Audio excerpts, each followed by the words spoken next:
Hello and good morning to all. In previous lecture we have already seen stone masonry, methods of stone masonry, terms of stone masonry. Now we'll see in today's lecture what is brick masonry and terms of brick masonry. In previous lecture we have already seen tools and plants used for stone masonry. Which tools and plants used for stone masonry we have already seen in our previous lecture. In today's lecture we'll start brick masonry. So what is brick masonry? Bricks are blocks of tempered clay molded to suitable shape and size when still are in plastic condition, then dried in the sun and burnt if desired so as to make them stronger, hard and durable. Brick को किस में से बनाया जाता है? सबसे पहले तो क्ले में से बनाया जाता है. Bricks are block of tempered clay को टेम्पर करके मोल्ड किया जाता है शेप एंड साइज के हिसाब से. When still they are in plastic condition, then dried in the sun, उसको ड्राई किया जाता है सन में, उसके बाद उसको बर्न किया जाता है क्योंकि stronger and hard and durable करने के लिए उसको फिर बर्न किया जाता है. Common building bricks is not only one of the oldest but also the most extensively used material for construction. Popularity of brick as a material of construction is because of their local and cheap availability, strength, durability, reliability and insulating properties against heat and sound. Brick एक ऐसा construction material है जो easily available है, cheap है, local कहीं पर भी उसकी अवेलेबिलिटी है, स्ट्रेंथ उसकी मतलब स्ट्रांग है, स्ट्रेंथ ड्यूरेबिलिटी है, रिलायबिलिटी है. तो उसके कारण क्या है, अगर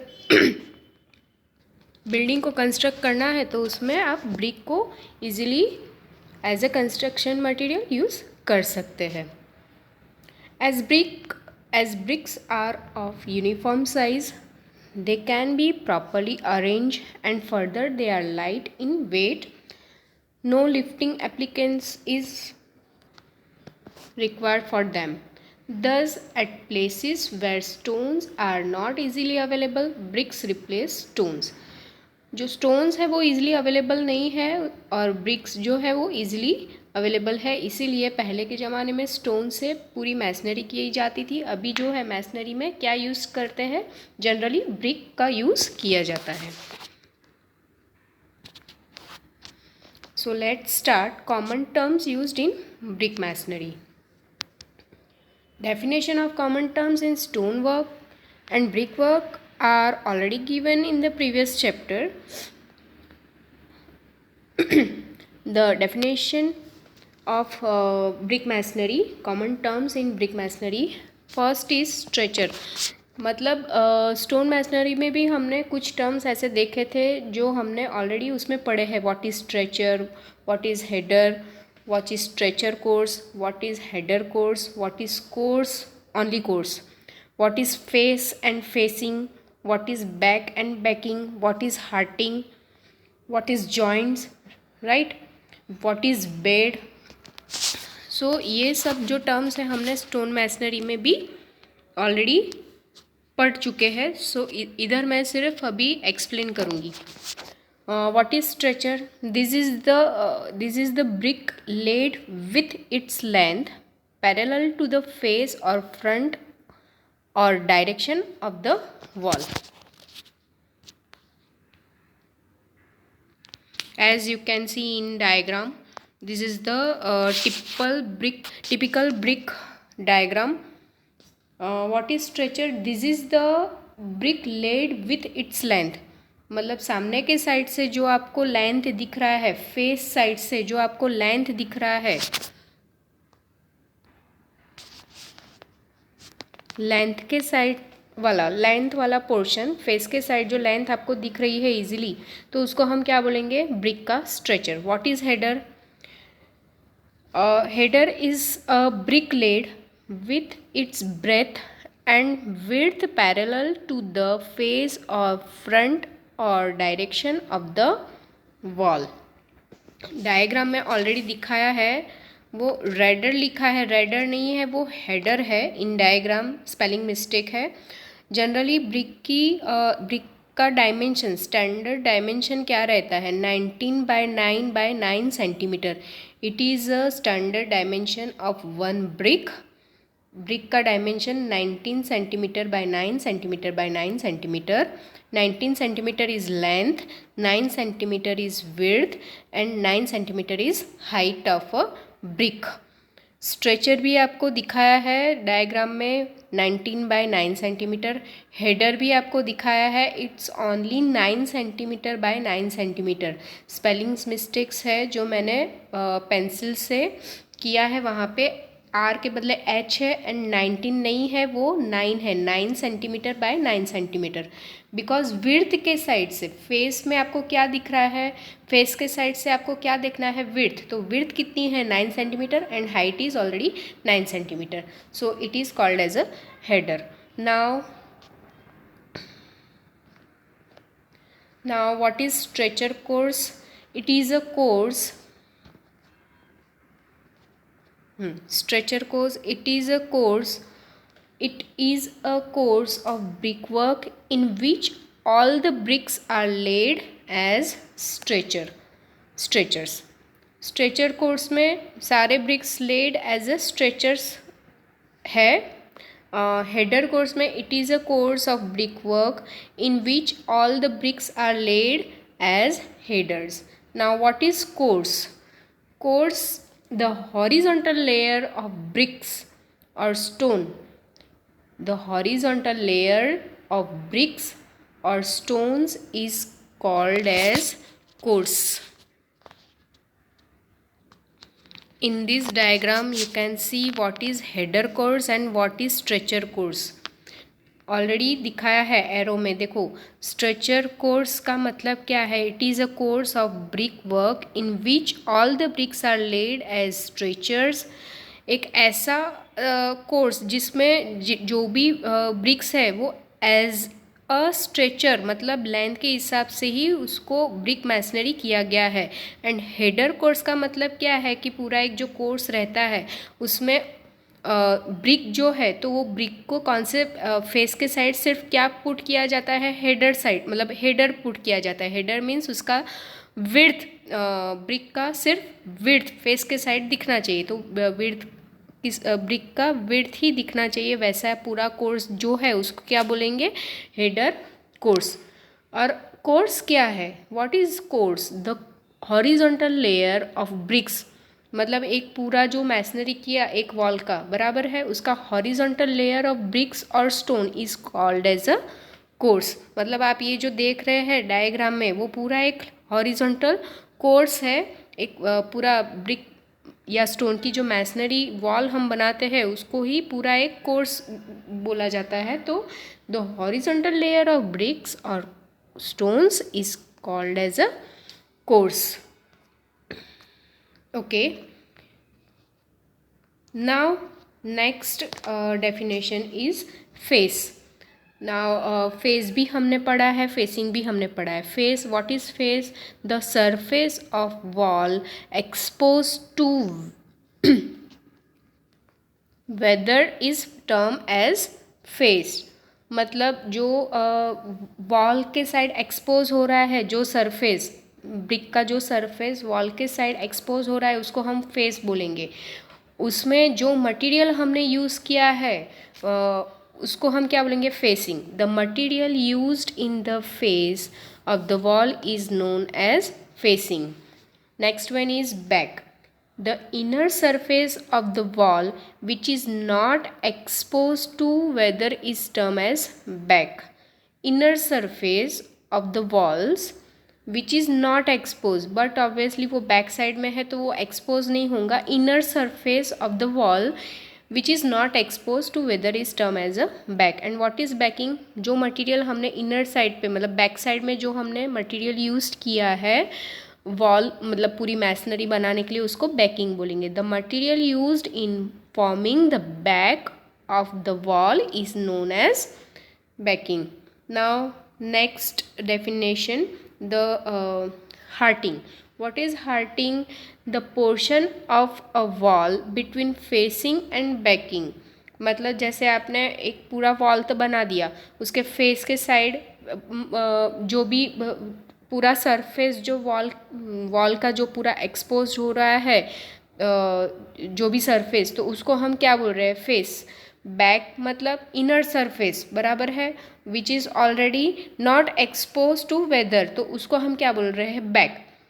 अब फेस के साइड आपने जो मटेरियल यूज़ किए हैं उसको फेसिंग बोलेंगे. बैक साइड में जो आपने मटेरियल यूज़ किए हैं उसको बैकिंग. तो हार्टिंग मीन्स फेसिंग एंड बैकिंग के बीच वाला जो पोर्शन है जिसमें आपने जो भी मटेरियल यूज़ किया है, the portion of a wall between facing and backing is known as hearting. ये ऑलरेडी हमने स्टोन मैसनरी में भी पढ़ा है. Now next term is joint. Joint, the junction of two or more bricks और stones is called joint. दो से ज़्यादा या फिर दो या दो से ज़्यादा ब्रिक्स और स्टोन को जॉइन करने के लिए जो हमने यूज़ किया, जो मटेरियल को हमने यूज़ किया, उसको हम क्या बोलेंगे? Joints. The junction of two or more bricks or stone is called joint. It may consist of cement mortar or lime mortar. मैंने जैसे अभी आपको बताया, जो मटेरियल हमने यूज़ किया है दो या दो से ज़्यादा ब्रिक या स्टोन को जॉइंट करने के लिए, उसका जो जंक्शन है वो जॉइंट कैसे करेंगे? With the material. कौन सा material? Cement mortar or lime mortar, बराबर है. तो मटीरियल जो भी आपने यूज़ किया है जॉइंट करने के लिए, तो उसका जो जंक्शन है उसको जॉइंट करने के लिए आपने जो मटीरियल यूज़ किया है उसको हम बोलेंगे joint. Now next definition is Aries. Aries का मतलब क्या है? एरीज मतलब एज. एज को आप क्या बोल सकते हैं? Arrises. The edge form by the intersection of plane surfaces of a brick are known as arrises. And in good quality bricks they are straight and sharp. In diagram you can see in diagram what is areas and where it is, right? The edge formed by the intersection of plane surface of a brick are known as areas. So in diagram you can easily see what is areas. Next definition, bed. The bottom surface of the brick when it is laid flat is known as bed.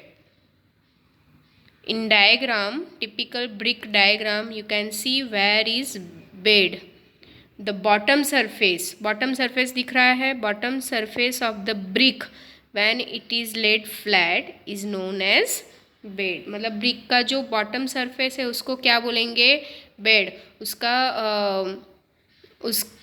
उसके side में मतलब width वाले portion को क्या बोलेंगे? Header. Length वाले portion को क्या बोलेंगे? स्ट्रेचर. एरीज को क्या बोलेंगे? जो शार्प एज आपको दिख रहे हैं दोनों साइड से intersection of plane surfaces of a brick, उसको क्या बोलेंगे? एरीज.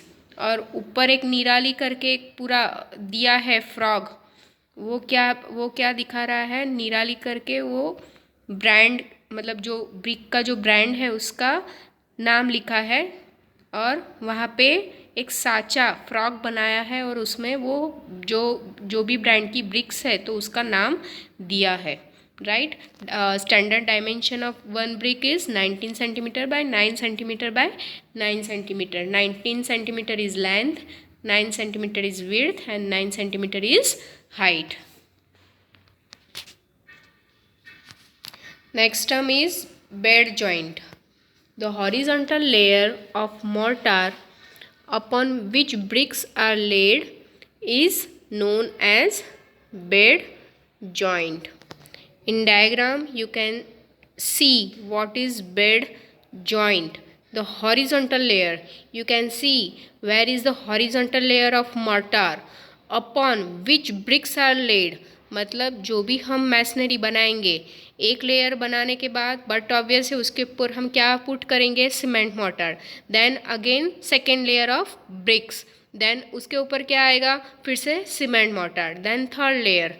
वैसे ही हम एक एक के बाद एक एक लेयर ब्रिक्स के बनाते जाएंगे और स्टोन के बनाते जाएंगे और सीमेंट मोर्टार बीच में आपको रखना पड़ेगा। तो बेड जॉइंट किसको बोलेंगे, तो horizontal layer of mortar upon which bricks are laid is known as bed joint. मतलब एक लेयर के बाद आपने सीमेंट मोर्टार पुट किया, उसके ऊपर फिर से आपने ब्रिक प्रोवाइड की, तो उसको हम क्या बोलेंगे, वो सीमेंट मोर्टार वाला जो लेयर है, तो हॉरिजॉन्टल लेयर ऑफ मोर्टार, उसको हम क्या बोलेंगे, bed joint. And only joint किसको बोलेंगे, only joint the junction of two or more bricks or stone, दो से ज़्यादा या दो ब्रिक्स और दो से ज़्यादा ब्रिक्स और स्टोन के जंक्शन में आपको क्या प्रोवाइड करना पड़ेगा, जॉइंट करने के लिए सीमेंट मोर्टार प्रोवाइड करना पड़ेगा, तो उसको ऑनली जॉइंट बोलेंगे। एंड बेड जॉइंट मीन्स, जैसे मैंने अभी आपको बताया, the horizontal layer of mortar upon which bricks are laid is known as bed joint. You can see in diagram where is bed joints. Now next term is perpend. Perpends means the vertical joints separating the bricks in either length or cross direction are known as perpends. And for a good bond, the perpends in alternate courses should be vertically one above the other. In diagram you can see where is perpends. You can see easily where is perpends, the vertical joints separating the bricks in either length or cross directions are known as perpends. Bed joint को bed joint किसको बोलते थे, the horizontal layer of mortar, बराबर परपेंड्स means joints है, the vertical joints separating the bricks in either length or cross direction are known as perpends.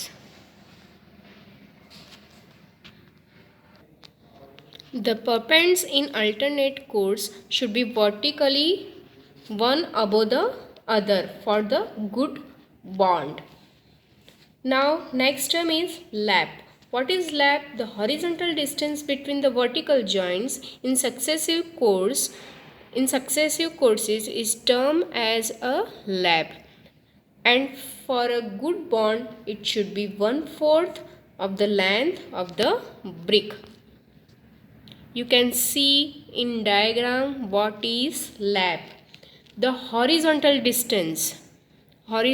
distance मैंने दिखाया है diagram में,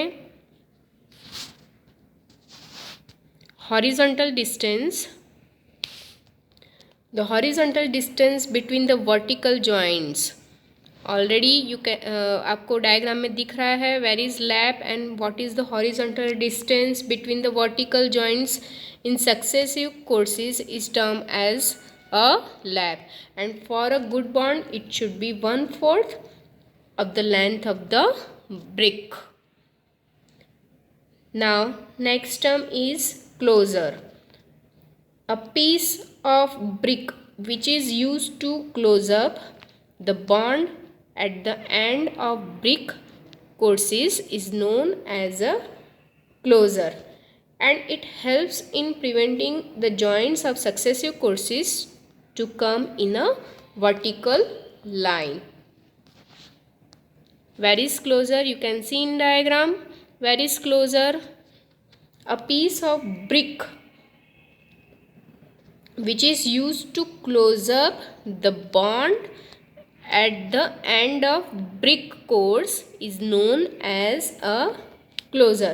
मतलब जो स्ट्रेचर है पैरेलली कट करके क्या करना है उसको उसका मीनिंग ही है a piece of brick which is used to close up the bond at the end of brick courses is known as a closer। मतलब एक पीस है ब्रिक का, उसको आपको कहाँ पे पुट करना है, बॉन्ड में, ब्रिक कोर्सिस के एंड में, मतलब जो बॉन्ड है उसके एंड में आपको पुट करना है स्ट्रेचर पैरेलली कट करके, उसको एक ऐसा भी बोला जा सकता है।